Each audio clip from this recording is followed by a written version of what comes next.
Okay, I got a theory about the glowing room, that we will approach it and the light will go off. It could be a reference to the good saying called fake it until you make it, aka if someone would have just passed by, just like we did, through the door, we would see the happy music, the light going on, something's going on, everybody's busy, to kind of give that perspective of a human being or the company or the cartoons. But when you take a second glance, as we are about to, in reality, there's no one there. Hi, my name is MrRapolas and welcome to Chapter 1, Explanation. Play this chapter many times. The main thing that I wanted to make sure that you understand from this video, I will explain how I understand the story that is presented to me. Let's begin. Alright, Joey. I'm here. Let's see if we can find what you wanted me to see. So, from the beginning, from the first line, we already can see that this guy, it's an old friend called Joey. He invited us back to his old work / place where he used to be and spent a lot of time. And he obviously doesn't really want to be here, but because he knew Joey for a long time, I'm sensing exactly that mood. So, let's move on and let's figure out a little bit more. So this is the ink machine, huh? Wonder how you turned it on. From this point, I'm understanding that he did work here, or he used to be in this place, as I said, but he never actually went around this, figuring out what is in his office / building.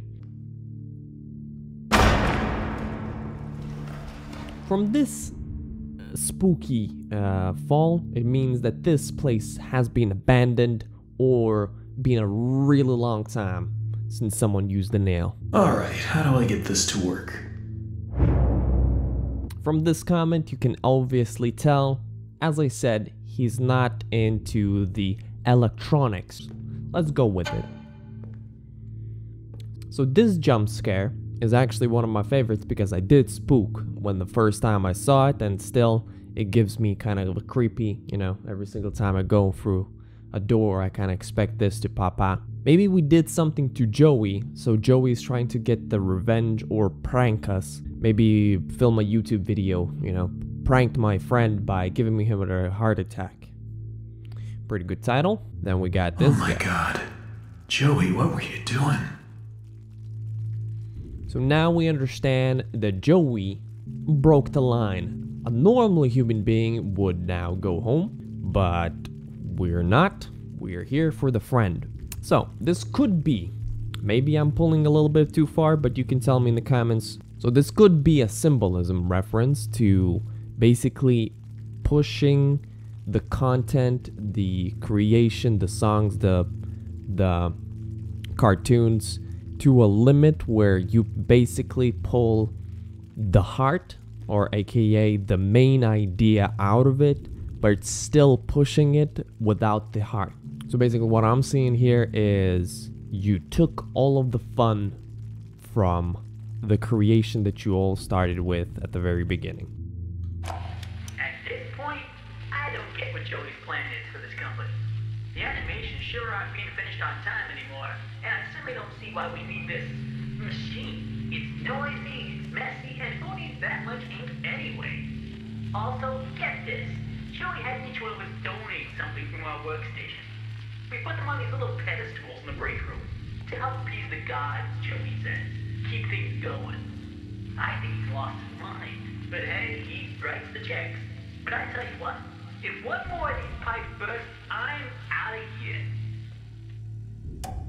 Okay, so this is a very crucial voice to the main line, because we can obviously, from this point, we already can 100% guarantee that there were 6 of the main workers for the project.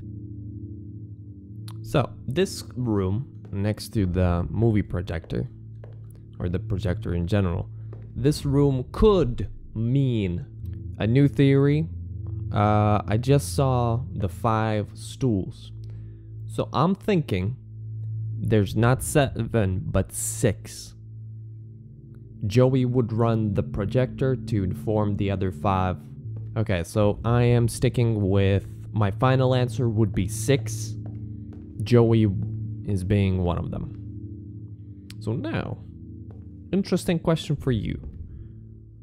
What do you think, which item belongs to Joey? Tell me right now. Okay, I got a theory about the glowing room, that we will approach it and the light will go off. So it could be a reference to the good saying called fake it until you make it.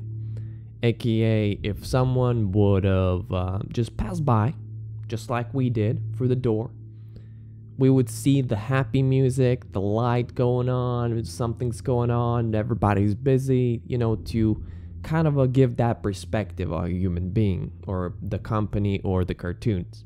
But when you take a second glance, as we're about to, in reality, there's no one there. This could mean, it's obviously a sarcastic reference, or sarcastic kind of a like, I think one of the 6 people in this company was like tired of hearing that every single day.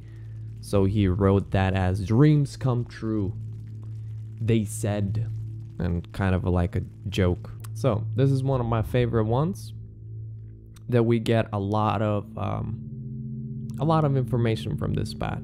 Hey, here's my old desk. I wasted so much time in this chair.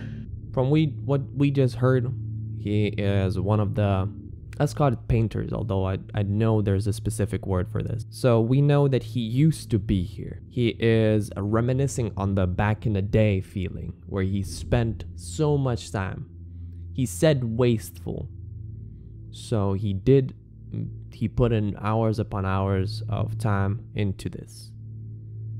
So these are the 6 favorite items that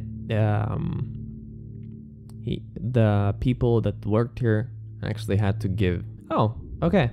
So from what I see, from what I noticed is, I actually would like to hear your part of story and how would you answer this question. Because I can see obviously the ink is the painter, the vinyl disc is the music, the gear and the wrench is the technical part, maybe the editor or the producer. And now, so these 2 items, the Bendy doll and the book, The Illusion of Living. So these two definitely, one of these 2 definitely belong to Joey. So either I would say the story or the book that represents the background of the Bendy cartoon, or the doll, the whole representation of the Bendy itself. It could be telling us a specific part of history that happened, because now that we finally got the ink machine running, or about to, all the 6 people, all the people, maybe Joey decided, you know what, I'm gonna reveal why did we inquire the ink machine. So they called us, aka us, me, to the projector room to show the future. That's why this actually turns on. And you see the Bendy itself is like bland, nothing special. So maybe the result or the future that the 5 other people saw did not actually please them.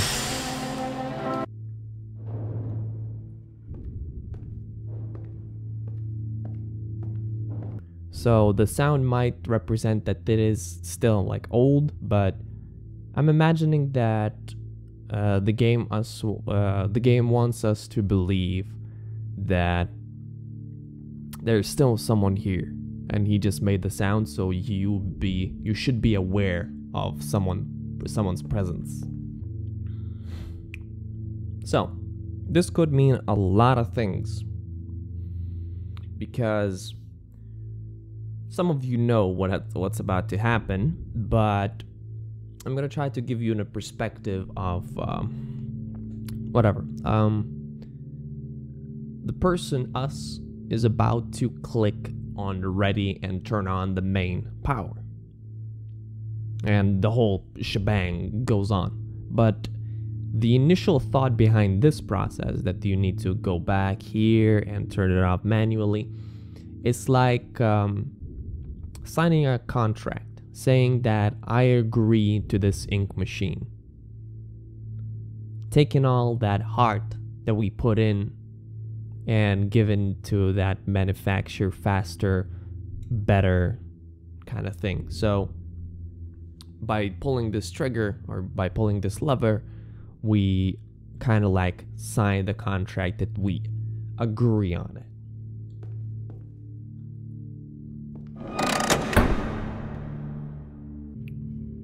Okay, so this is where the whole, the most fun part about this game. It's kind of difficult to exactly, precisely describe it to you. My best guess would be, it's like we just signed a contract. We turned ready, aka we are ready for the ink machine and the future that holds us. So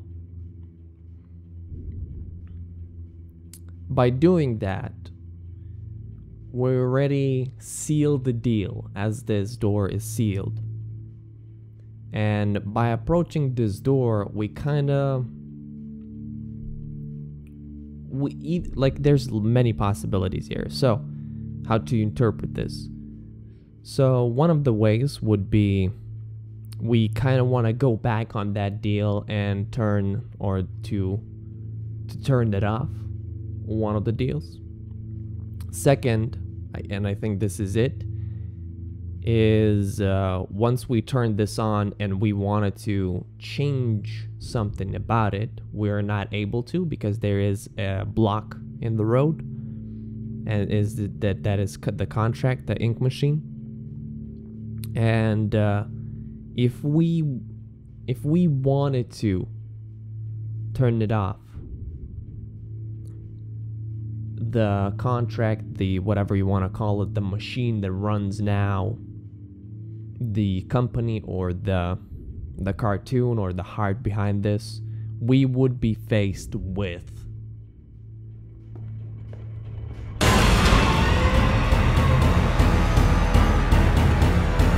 still freaks me out. So what just happened is, once we showed that, or once we actually saw the reality that is the ink machine, or the whole heart, where it went, the whole future, realized that we're in some deep ink,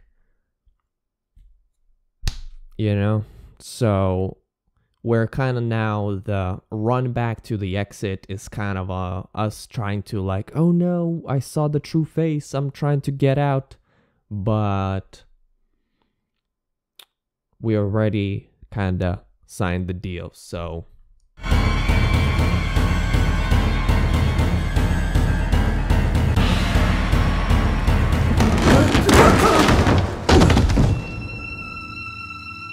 we just dig ourselves a grave, or whatever you want to call it.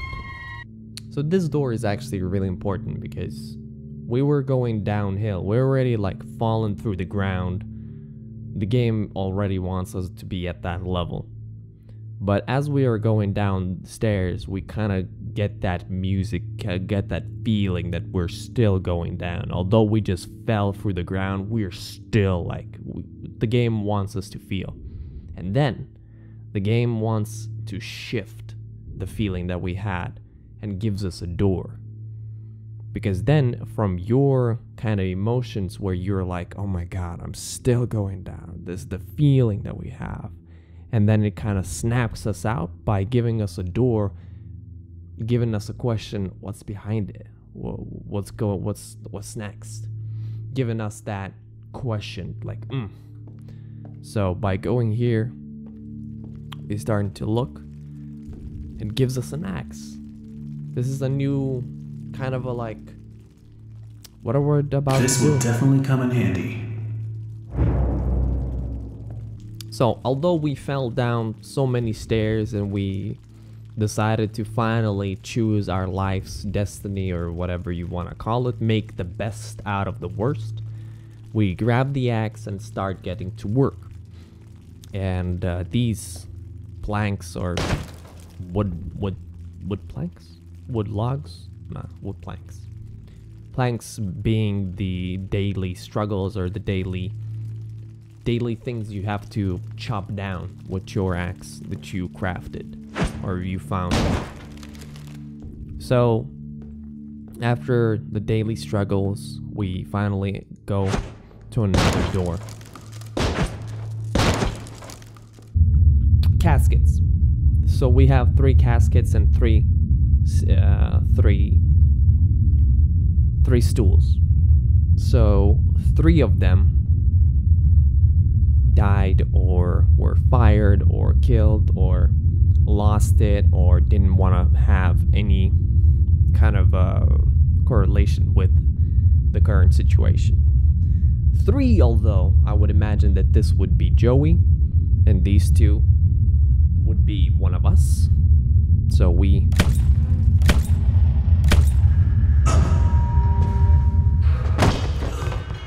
that's where the story ends, and it gives us, if I remember correctly, or if I saw correctly, 3 pictures at the very end. I would really want to tie it up, or like tie it up to the current story that the game gives us. But I would say this would be kind of like a reference or example of where a TV show, movie, whatever, gives us kind of a like, hey, season 2 or episode 2 or next episode, what we're gonna expect. That would be my best guess of those 3, because I think I saw the boogie monster, the ink monster that we saw earlier, and the wheelchair, and I think it was the caskets, if I remember correctly. But yeah, that's gonna be it. Hopefully you enjoyed. Tell me, where did I go wrong, and tell me if you are about to correct me, because I know a couple of you will. Tell me, did you actually like read up the official story, or did you actually figure it out yourself? Because everybody can be smart with Google. Just saying. So enjoy the rest of your day. And subscribe and like and peace out.